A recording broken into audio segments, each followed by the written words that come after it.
yang sifatnya bisa bermanfaat lebih bagi generasi yang berikutnya.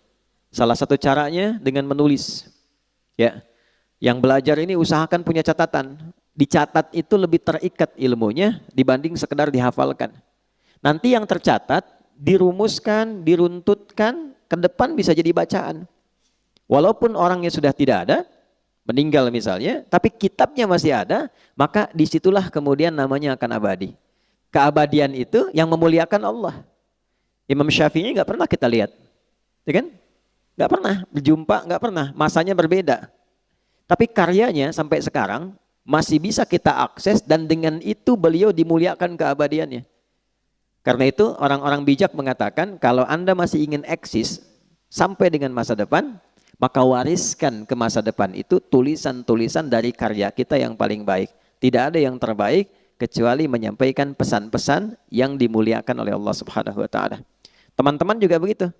Ya, yang di birokrasi, yang di kedudukan, yang di harta dan sebagainya, ya bukan sekedar kita jalani sebagai profesi. Kalau bisa jadikan legasi, bikin kebijakan. Ya, buat kreativitas, bikin inovasi, tulis. Supaya satu saat dikenang, saya pernah mengalami ini, diwariskan, minimal anak cucu bisa baca. Oh, dulu saya kenal kakek itu begini, ya, bukan cuma lihat fotonya. Ya kan?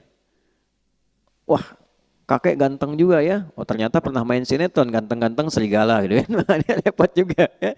Kita bikin tulisan lebih bagus, terukur, ya. Balik, 'allamal insana ma lam ya'lam. Kemudian yang kedua, selalu berusaha berinovasi untuk menemukan sesuatu yang baru. Ya, jangan pernah terpaku pada satu hal. Cari sesuatu yang baru, bikin kreativitas sehingga lebih berwarna. Nah, cara menemukan ilmu yang baru itu kita sampaikan, itu kuncinya dua. Satu, rajin mendekati Allah, ya kan? Kita sudah ambil dalilnya di Quran surah 18 ayat 65, ya kan? Fawajada 'abdan min ibadina atainahu rahmatan min indina wa 'allamnahu min ladunna ilma. Khadir yang dimaksud di situ. Abdan itu sifat bagi orang yang rajin ibadah. Nah, biasanya ini catat rumus ya. Ini saya belum pernah kasih rahasia nih, tapi pagi ini rahasia di antara kita nih ya. Kita bagi dikit nih.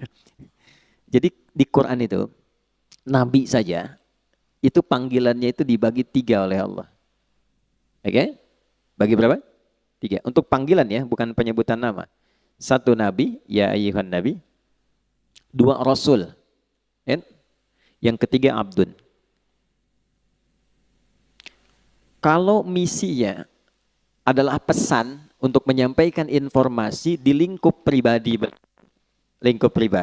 dan keluarganya. Ada yang sifatnya khusus, ada yang bisa kita tiru. Itu panggilannya biasanya nabi. Tapi kalau sifatnya informatif untuk semua, informasinya semua akses, itu rasul. Jelas? Tapi kalau disebutkan sifat ibadah beliau yang demikian tinggi, itu panggilannya abdun. Menariknya, tidak ada satupun nabi dalam Al-Quran yang disebutkan kata abdun kecuali bersanding dengan keistimewaan. Ya. Pokoknya kalau sudah abdun pasti nikmat, ni'mal abdu innahu, dan seterusnya. Ya. Nabi Muhammad itu saat diundang Isra dan Mi'raj, hal tertinggi yang belum pernah dialami para nabi dan rasul sebelumnya, itu panggilannya bukan rasul, bukan nabi, tapi abdun.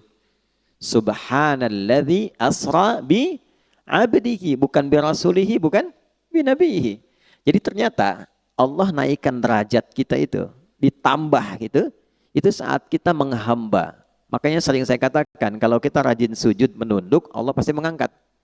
Tapi kalau orang banyak mengangkat, Allah pasti tundukkan itu. Ya, pasti ditundukkan dengan cara apapun.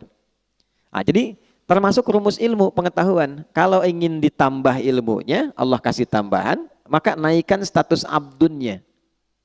Dan di Quran, amalan seorang abdun itu selalu dibuka dengan iman. Iman dulu, baru amalan, baru jadi hamba.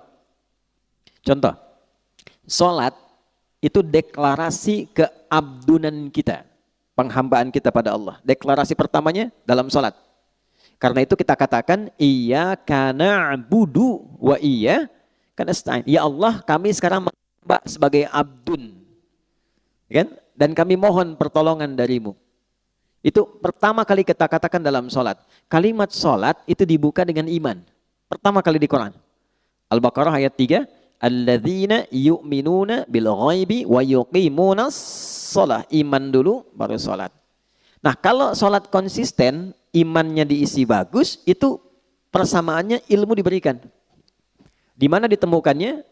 Di Quran surah ke-58, Tarawih semalam, Al-Mujadalah. Di ayat yang ke-11. Ya. Iman dulu, ya ayyuhalladzina amanu, ya kan? Perhatikan kalimatnya. Ya ayyuhalladzina amanu, idza qila lakum tafassahu fil majalisi fafsahu yafsahillahu lakum. Wa idza qila lakum unshuzu syuzu. Yarfa'illahu alladzina, iman dulu. Amanu minkum walladzina utul ilma darajat. Jadi kalau iman naik, ilmu pasti ditambah. Pasti itu. Ya, itu sudah rumus. Nah, jadi yang pertama kita coba tingkatkan keimanan pada Allah, rajin sholat.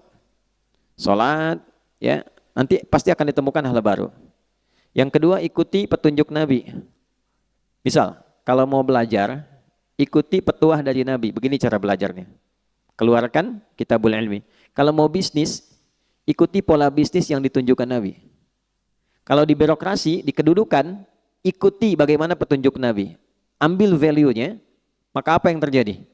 Perhatikan kalimatnya. Al-Baqarah ayat 151. Kama arsalna fikum rasulan minkum yatlu alaikum ayatina wa yuzakkikum 2 wa yuallimukumul kitaba 3 wal hikmata 4 5 wa yuallimukum ma lam takunu ta'lamun. Orang yang cenderung mengikuti prototipe kehidupan Nabi, cara yang Nabi ajarkan, gimana menjalani hidup. Salah satu keistimewaannya, Allah kasih pada orang itu apa yang belum ia ketahui. Nah, teman-teman di serse misalnya kan, kehakiman dan sebagainya, kadang-kadang mau nyelesain kasus susah tuh. Mau nemukannya.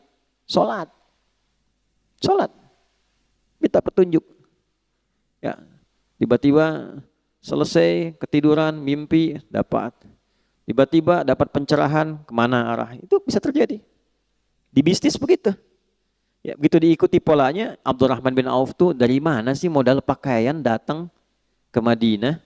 Dalam 3 tahun kok jadi orang kaya. Kemudian valuasi hartanya di awal sampai 923 miliar dolar. Dihitung sekarang itu. 14.700 triliun. Nabi wafat, kita coba riset itu kurang lebih valuasinya 72.000 triliun. Ya. Dan termasuk 1 di antara 10 orang masuk surga. Dan selalu punya kreativitas yang baru, yang gak dikerjakan orang.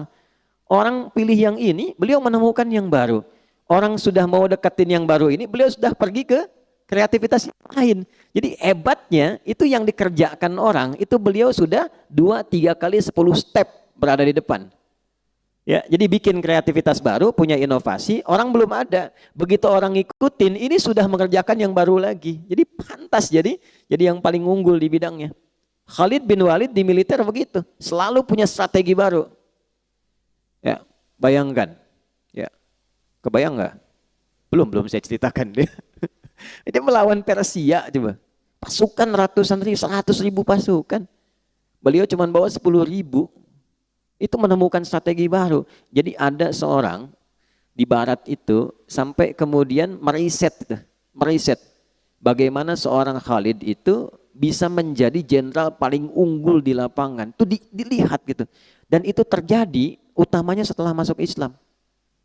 Sebelum masuk Islam hebat dalam strategi perang Uhud. Setelah masuk Islam lebih hebat lagi. Nah itu jadi bab. Kalau dipelajari bisa sukses di bidangnya. Nah itulah Allamal insana ma lam ya'lam. Nah, yang kemarin kita telah berhenti di ayat 6 sampai 8-nya.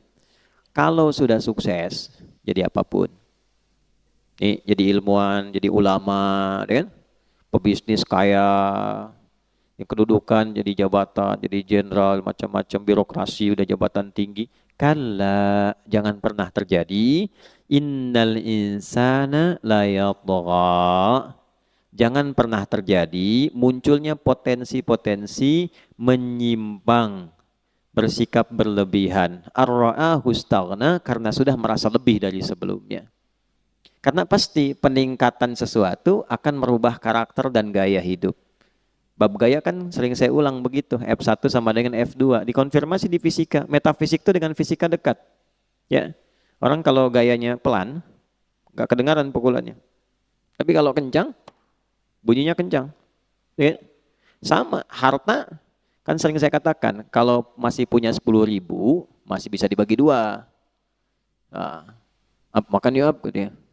Ayo, di mana? Warung Jackie Chan depan, ya misal. Ya. Makan 10.000 tuh, berangkat sama Ihsan. Begitu nyampe sana, Ihsan bilang, aduh saya nggak bawa uang. Tenang, kita bagi dua nih, 10.000 bagi dua. Tapi ketika Mus'ab sudah punya 1 miliar, bisa nggak bagi dua sama Ihsan tuh? Belum tentu.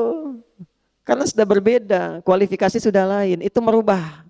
Jadi bawaan sudah beda, wibawa sudah lain, karakter sudah tidak sama. Normal, nggak apa-apa.